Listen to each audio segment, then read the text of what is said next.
Okay, a very warm good afternoon to every one of you who has come here. As per Indian time, good afternoon. I'm Shyama. I'm a storyteller, a mime artist. I'm on my journey to learn ventriloquism, and I love trying anything new, any art form. So today's workshop here, I'll be trying to explore the different aspects of these two parts of storytelling. I will call it part because we always use mime and we are always using ventriloquism. You will be so surprised. We think that mime is something that we have to learn, we don't use it, and it's something alien. Not at all. All our Indian classical dance forms has this mime. You're aware of it, like in Bharatanatyam. You have all the expression that is part of mime. And then you have it in Kathakali. You have it in our day-to-day life when a child gets angry with the mother,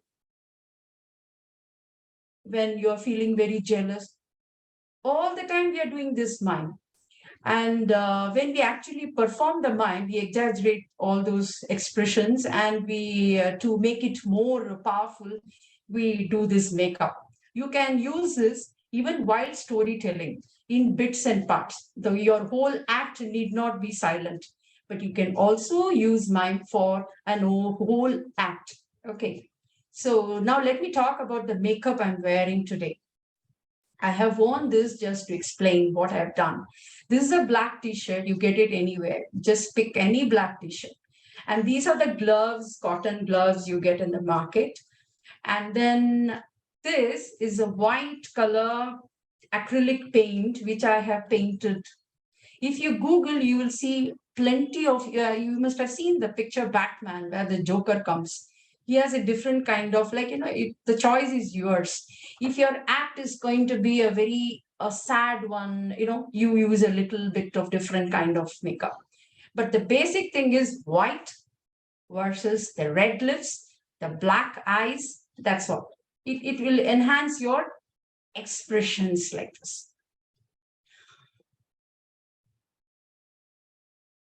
But mime is not everything about expression. Mime is also about body language, right? We use body gestures.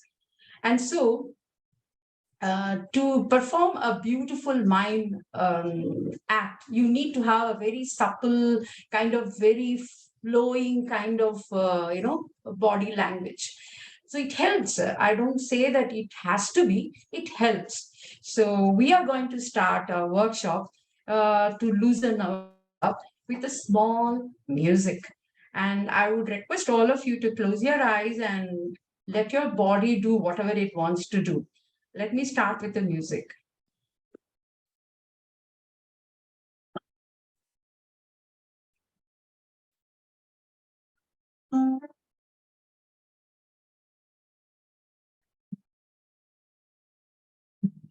You can follow me or you can do your thing at your place.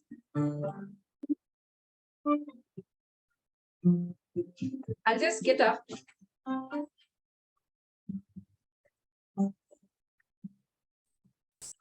Your shoulders.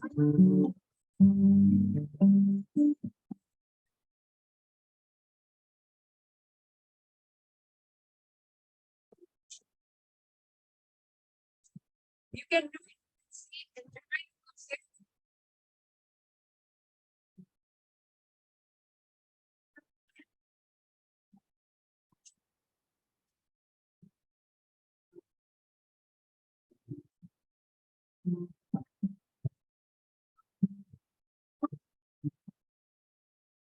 You can become a tree. As a tree.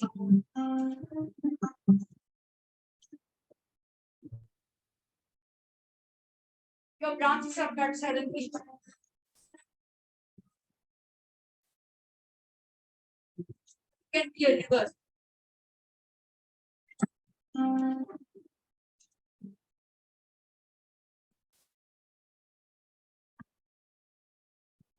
You can be sky.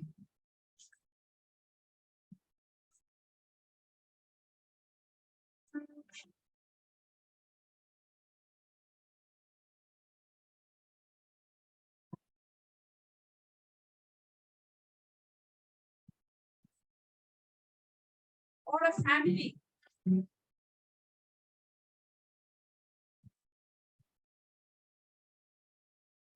Around people interacting with each other.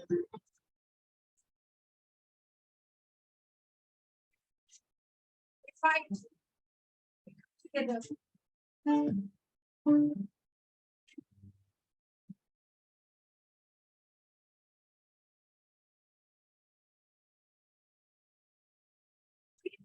Expressions.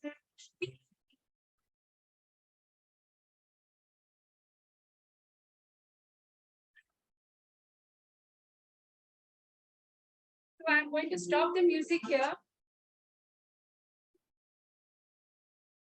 I hope you enjoyed this small piece of music.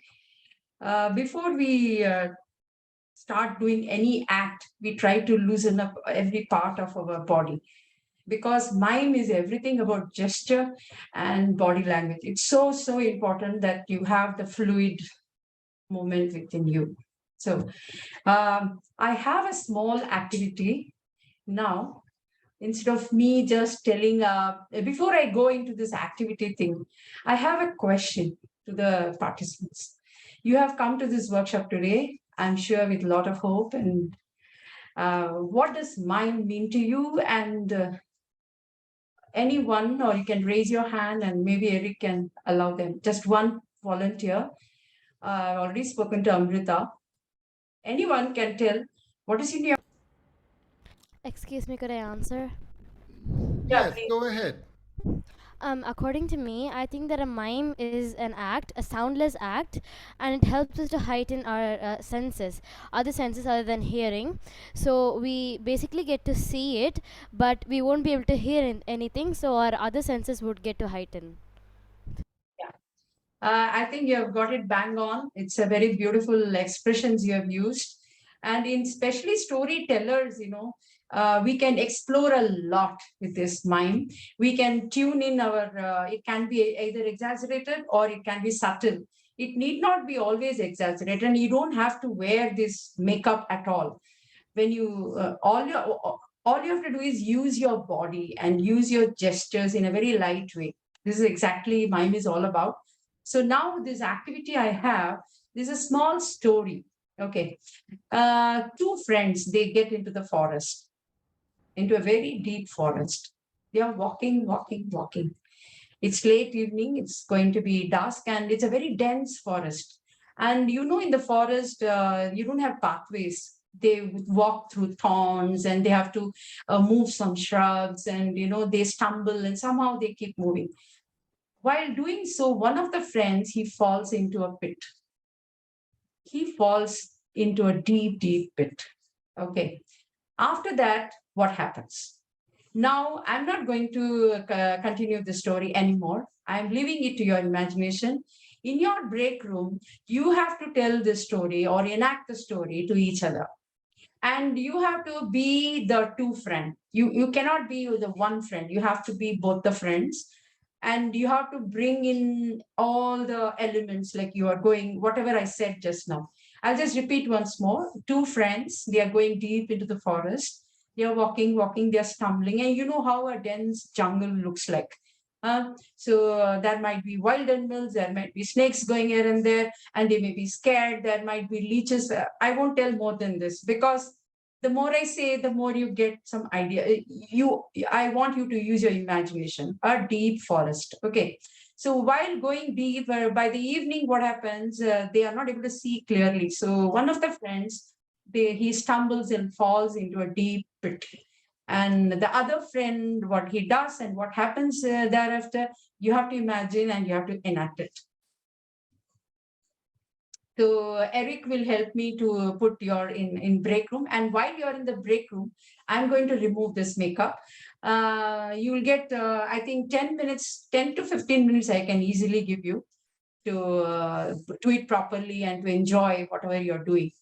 And I want you to know two things, how the other person is doing and what is your experience, your feelings, as compared to all the time you're using words to tell stories, right?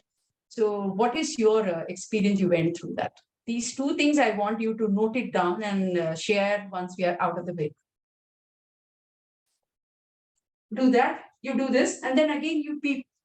The way you peep, the deeper you peep like this, even while doing online sessions, you can make it very interesting by not just looking at the camera all the time. You can bring elements like this. You're peeping in. So he's peeping. Then you have to call out. See, he's not able to. Then somebody help. You don't say help. You just do this. You start crying. And then again you see.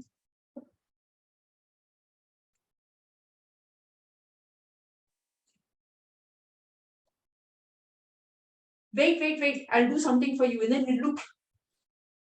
The way you look, if you look very violent, very with a lot of agitation, you bring more power to the scene.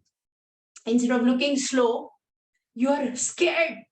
The more you show your scare in your face, you show that the other person how badly he has fallen into the pit. That is how you bring in the scene before the audience. So now I'm going to do the rope. Okay. Now I have created an illusion of pit.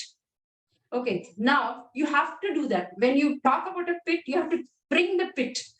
Okay. That's how you do it. Now the rope.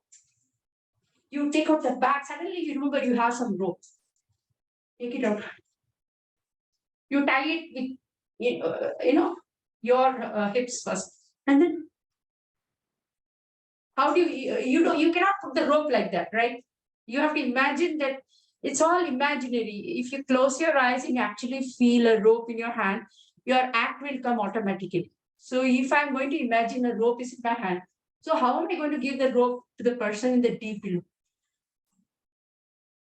You have to explain first. I'm going to throw. Then you throw. See, now you can't always create one person. You have to create the other person also. So when this fellow is looking down, the other fellow should look up.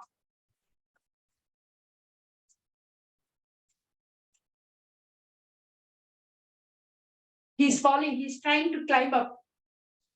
Again, he falls. Put the rope. So when you do it, alternate it, like this person and that person, this person and that person. So a dialogue is created and a story is born. So that's how in mind you can make it. Sky is the limit. It's all your imagination. Now I am going to show how the boy or the man inside the pit is coming out. Okay, he's catching the rope.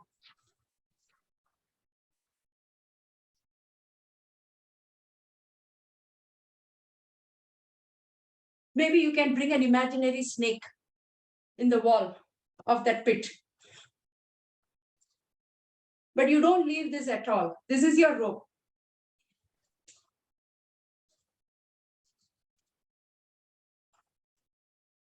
Then he gives his hand, the last hand. You show this hand and he's giving his hand, he's giving his hand like that. And that's how that gets over. That is one story. You can twist it. The man was not his friend at all. He wanted him to die. So you can show the expression.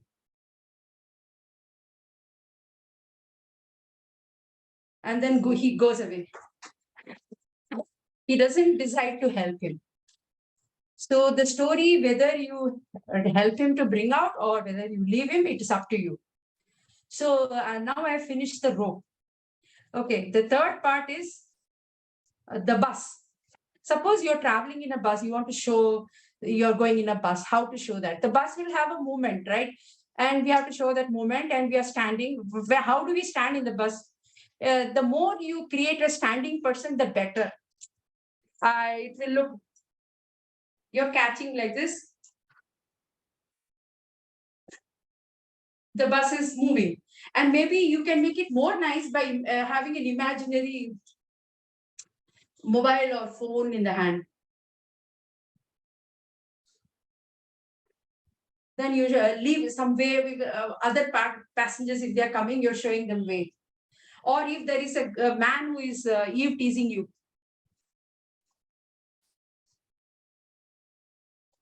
you do this. So without anything around you, with just your body and with your hands and with your eyes and with your everything, you can create a story that is mine for you. So I just brought you three elements today, and I will request Eric to switch on a small video of mine. I had choreographed this. Nirbhaya, it happened long time back. So this is a choreographed and music put by me. Eric, if you can put that video. Yes, just one moment. Like, I have told the story of Nirbhaya.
This was actually about child molestation and Nirbhaya, and why our society is quiet about it, and why doesn't it act when it actually happens.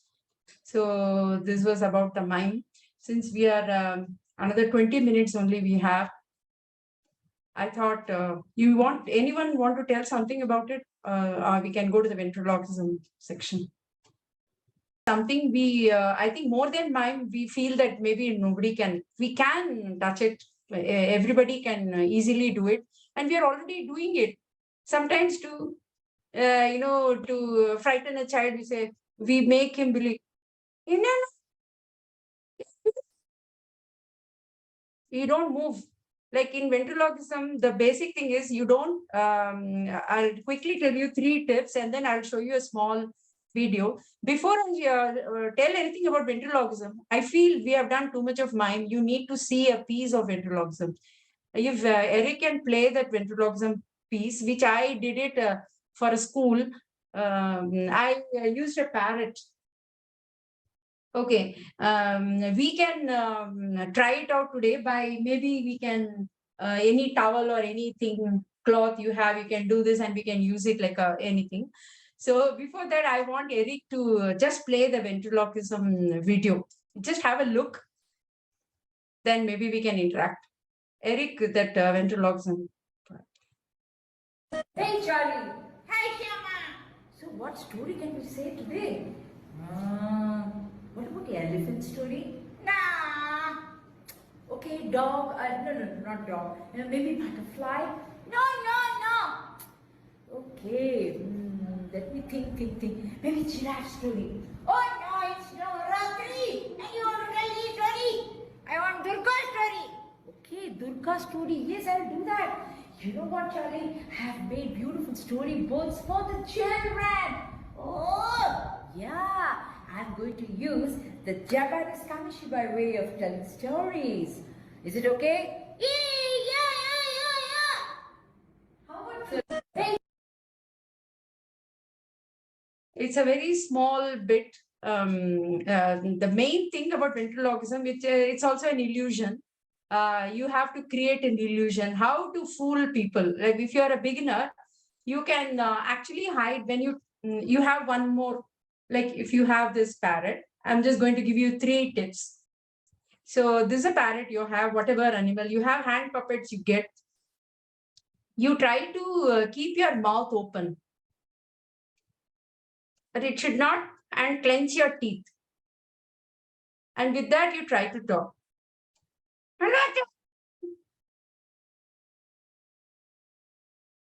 You can try 3 words. See, I've not moved my mouth. With a different voice, you can say, oh no. Another one, you can say,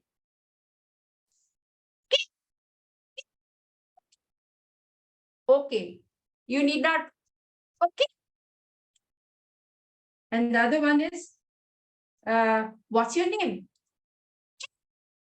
The children get so excited if you can see the half your battle is won if you have a beautiful hand puppet. And the thing is, you try to hide your mouth, try to keep your, do this if you're a beginner. Okay, so this is going to attract the attention. And when you talk, you see if the parrot is going to talk, look at the parrot so that everybody looks at the parrot and not you. See, I told just now, hello, Charlie. No, I have to use my word. Hello, Charlie. Hello, Charlie. You use your mouth nicely when you are talking. So the difference is that the more you bring in the difference, the better and better your performance is going to be. And the voice, if you can differentiate it, it's only a matter of practice, like you clench your teeth, keep your mouth a little open and practice in front of the mirror. And if you're not that good about it, try to keep your hands like this. And try to bring the puppet in front of you. Like that. And always keep moving. Let this not be stagnant. Sometimes you forget, like when you're concentrating on your voice, then this goes wrong. But it's only a matter of like, you just start it and anybody can do ventriloquism. So the three things which I told you in ventriloquism is, one is keep the mouth open, clench your teeth. Okay, some words it's very difficult, like B, F, M, P, V, and W. Okay, I'm going to say W now. W, W, W, W, W.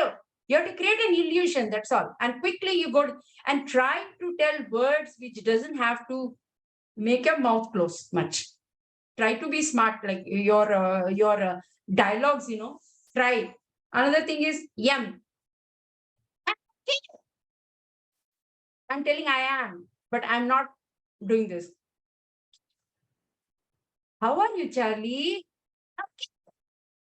You in the human mind, like in the fill of the blanks, even if you the spelling mistake, you will make the correct spelling. You must have seen that WhatsApp forward. Similarly, even in sounds, when you're posing a question, are you okay? The okay and then I am, it need not be perfect. I need not be perfect. Is easy. Is easy, right? So okay was good, I was good, and was this, but altogether you will create an illusion that the parrot is talking. And this brings so much of excitement to the children. Another more important aspect of ventriloquism I want to tell here. See, just like in third person, in stories, sometimes very uncomfortable thing which you want to say, you try to disassociate yourself from that. I think Eric has taught this in his workshops, like third person, second person, like how you talk. Like I need not be Shyama. What is Shyama feeling now? Whatever you're feeling, you will be having difficulty in telling yourself. But if it comes to the parrot, it'll be good, no? So once, what happened? My voice was down. I was not able to, I was having cold. So I brought it through the parrot. So, you know, oh, Tama is having problem with her voice today. Okay. So any unpleasant thing or anything you use this parrot for anything. Or you can even go to the chief guest. Sometimes there's some tricks. They become people who will judge you. If you're very sure, if there is a stern looking person sitting in the first row and wanting you to fail in some way in your performance, sometimes you come across such people. So you attack them first. Not attack, actually. You loosen them up a bit first. You give the parrot to them. So you tell them, why didn't you try? So that will humble them a bit. Then they will not judge you so much. They say, oh, it's a difficult thing. Or you can, how are you, sir? Good morning, sir. Or you can include them in your dialogues. So these are the way in storytelling you can use this particular ventriloquism thing. Now I have a small activity. We have only 15 more minutes, so I'm quickly rushing through. So you can use any cloth if you have in your hand, because I don't know whether you have the hand puppet now with you. So you can try, you can do this, and this becomes a mouth. Some creature, like this becomes a mouth.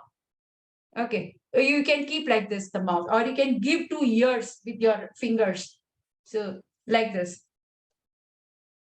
Yeah, beautiful. Amrita has done so lovely. So children are very imaginative. In your classroom, anything you have, you can bring it to life. And then even adults, actually, they love. I have done and I've seen them enjoying. So with that, I think you can practice 3 words I'm giving you, because it is tougher than mine for a break room activity. You have to say, oh no. Oh no, in a different voice, not in your voice. That thing in your hand should say, oh no. Then it should say, okay. Okay, I'm giving you very easy words. Okay. And what's your name? So, and you have to answer that. You use your voice also. First is, oh no. Then you will say, what happened? Maybe that creature will say, oh no. No. No. What happened? You do that dialogue. Oh no, what happened? The next, okay. You tell something. The session is going to end very soon. Okay, you give some name to that person. Okay, Charlie, the session is going to end very soon. No, you can't say that. Yes, that's lovely. I just want to have more from you. I couldn't get you. I couldn't get you, sir. I What want more. I want more. I want more. Please, don't do that. But we are having this workshop is actually about kindling the interest in you towards these two aspects of storytelling. So I hope I have created enough interest in you so you go back home and try all these things in part or in full. So can we have a break room? We do have 15 minutes. We can have a 5 minutes is enough, no? You want 10 minutes? How much you want? 5. Okay, 5 minutes, Eric. If these three things, I'll repeat again what you have to do. You will say, in your voice, you will say to that person in the hand that the session is going to end very soon. Oh no, in a different voice. Oh no, or you can say, oh no. You create your own voice, and then okay. Other thing is okay. For that, you also imagine something. You have to tell something, and the person will tell something, and the toy will say, okay, I leave it to you. Okay, you have to practice in your. So I better suggest that you use a okay for the toy. Okay, okay. See my mouth, I have not, no, it's not moving. Okay, okay. Like that. So since I'm very near to the camera, you're able to see. But if you're on a stage or in a classroom, nobody will be able to detect. And you will be doing wonderfully well. And the third one is, what is your name? Okay, so try this. You have any question, any doubt about this activity? You can go? Okay, fine. So Eric, 5 minutes. Eric, you're on mute. Yes, a number of people have joined us, but we can only put you in a breakout room if you turn your camera on. So if you'd like to go in a breakout room and practice, please turn your camera on now. Let's see, we have 1, 2, 3. Okay. Chaitanya. You have to say, okay. Oh no, oh no. In different voices. Oh no, oh no. Maybe your partner will say how much you are good at it in the break room. 1, 2, Okay. just 1 minute.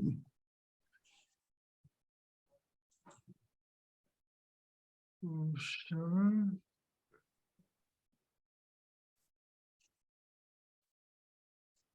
And enjoy your. Okay. Okay, we'll go into breakout rooms like this. Let's see. Okay, so this is about 5 minutes, right? Yes, 5 minutes. Okay, see you soon.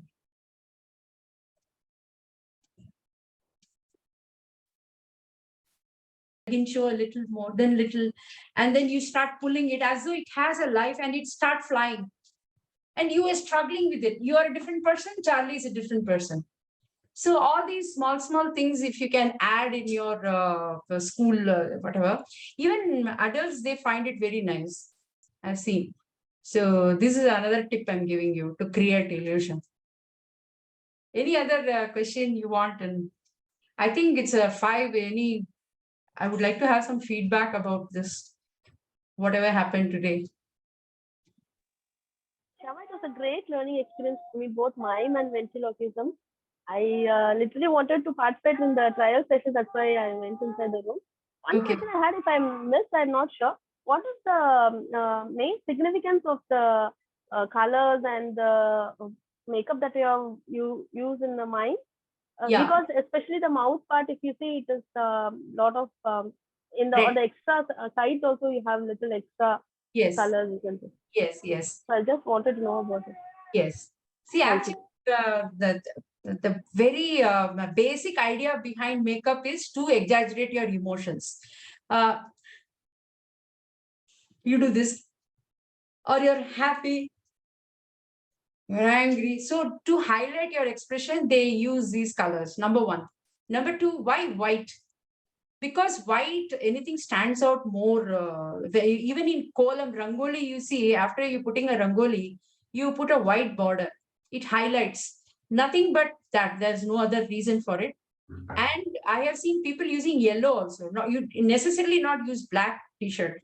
You can wear a bright yellow with anything which is, you know, if you feel will enhance your performance. Mostly they use white, and this lips can be any color.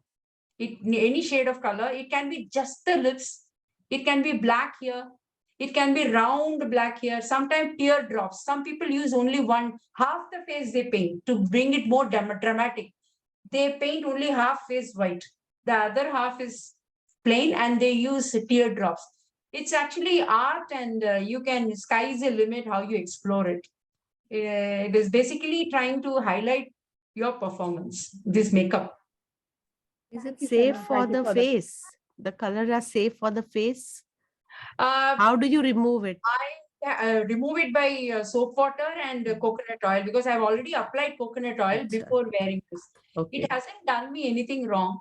There is one more option I'm giving you. You know Vibhuti? Hmm. Vibhuti, you have heard? We use ash to that Vibhuti you can put in water like this and then put it. That also is good. But it will have some cracks, but just before performance, you can use Vibhuti also. Thank you. It was lovely. Thank you so much. Yeah, exploring both the things. It was really good. Thank you. Thank you. Yeah. Thank hope- you.